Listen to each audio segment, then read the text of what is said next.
Title Chinki और रहस्यमय दरवाजा भाग 1। चिंकी को जंगल में एक चमकता हुआ दरवाजा मिला। उस पर लिखा था, जो सीखेगा वही खोलेगा। चिंकी ने दरवाजा खटखटाया। अचानक आवाज आई, पहली सीख क्या है? चिंकी बोली, सच्चाई। दरवाजे की पहली चिटकनी खुल गई। वो हैरान रह गई, क्या ये जादू है? अंदर से फिर आवाज आई, दूसरी सीख लाओ, फिर दरवाजा खुलेगा। चिंकी सोच में पड़ गई, अब अगली सीख क्या होगी? वो दरवाजे के पास बैठ गई और सोचने लगी। भाग 2। चिंकी दरवाजे के पास बैठी सोच रही थी, दूसरी सीख क्या हो सकती है? तभी पेड़ से एक पत्ता गिरा और उस पर लिखा था, सब्र। सब्र यानी धैर्य रखना भी सीख है? चिंकी ने जिज्ञासु होकर पूछा। दरवाजे की दूसरी चिटकनी भी खुल गई। अब वो दरवाजा थोड़ा सा खुला पर पूरी तरह नहीं। एक रहस्यमयी आवाज आई, तीसरी और आखिरी सीख लाओ, तभी दरवाजा पूरी तरह खुलेगा। चिंकी चौंकी, अब तीसरी सीख क्या हो सकती है? उसने आसमान की ओर देखा और मुस्कुराई। सच्चाई और सब्र के बाद असली इनाम आता है। भाग 3। चिंकी ने आसमान देखा। वहां बादलों की शक्ल में लिखा था, दूसरों की मदद करना। यही तीसरी सीख है, चिंकी ने आश्चर्य व्यक्त करते हुए कहा। जैसे ही उसने दरवाजे से कहा, मुझे दूसरों की मदद करना अच्छा लगता है, चिंकी ने आत्मविश्वास से कहा। दरवाजा चमकने लगा और पूरी तरह खुल गया। अंदर एक जादुई बगीचा था, जहां बच्चे खेल रहे थे, पेड़ बातें कर रहे थे। तुमने सच्चाई, सब्र और मदद तीनों सीखें पाई। अब ये जादू तुम्हारा है, पेड़ ने दयालुता भरे स्वर में कहा। अब मैं दूसरों को भी ये 3 बातें सिखाऊंगी, चिंकी ने दृढ़ निश्चय जताया।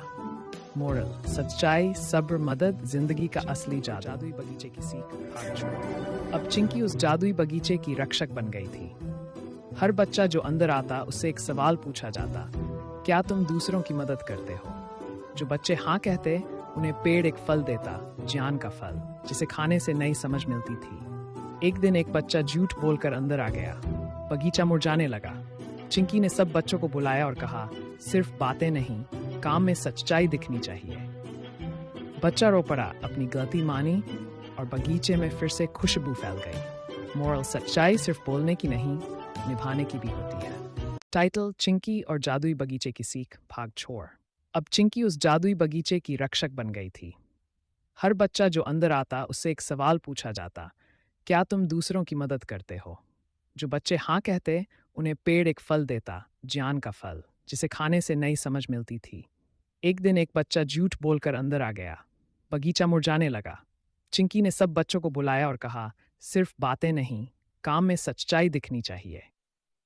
बच्चा रो पड़ा, अपनी गलती मानी और बगीचे में फिर से खुशबू फैल गई। मोरल, सच्चाई सिर्फ बोलने की नहीं, निभाने की भी होती है। में डेविड नामक एक युवा चरवाहा लड़का रहता था। वह 8 भाइयों में सबसे छोटा था और अपने पिता की भेड़ों की देखभाल करता था। लेकिन डेविड केवल एक साधारण चरवाहा लड़का नहीं था।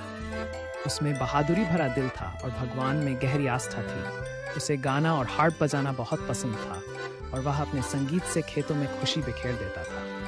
डेविड ने आनंद और शांति के साथ गाते हुए कहा, प्रभु मेरा चरवाहा है, मुझे कुछ कमी नहीं, वह मुझे हरे चरागाहों में बिठाता है। इस दौरान एला की घाटी में फिलिस्तीनी सेना इकट्ठा हुई थी, इजरायलियों से लड़ने के लिए तैयार। उनके बीच एक विशाल योद्धा गोलियत था, जो इजरायली सैनिकों को बार बार चुनौती देता था। गोलियत ने जोर से और घमंड से कहा, आज मैं इजराइल की सेनाओं को चुनौती देता हूँ, मेरे साथ कोई एकमात्र युद्ध के लिए आए। राजा शाऊल और उसकी इजराइल देश में एक प्यारी लड़की रहती थी, जिसका नाम मरियम था। उस समय मिस्र के राजा फरौन ने इजराइलों को गुलाम बना लिया था। फिरौन को डर था कि इजरायली बहुत बढ़ जाएंगे, इसलिए उसने आदेश दिया कि हर इजरायली लड़की को नील नदी में फेंक दिया जाए। मरियम की मां को एक बेटा हुआ। उसने उसका नाम मूसा रखा। वह उसे बचाने के लिए बहुत डरी हुई थी। मरियम की मां ने मूसा को एक टोकरी में रखा और उसे नील नदी में छोड़ दिया। मरियम चुपके से टोकरी के पीछे पीछे नदी किनारे चलने लगी।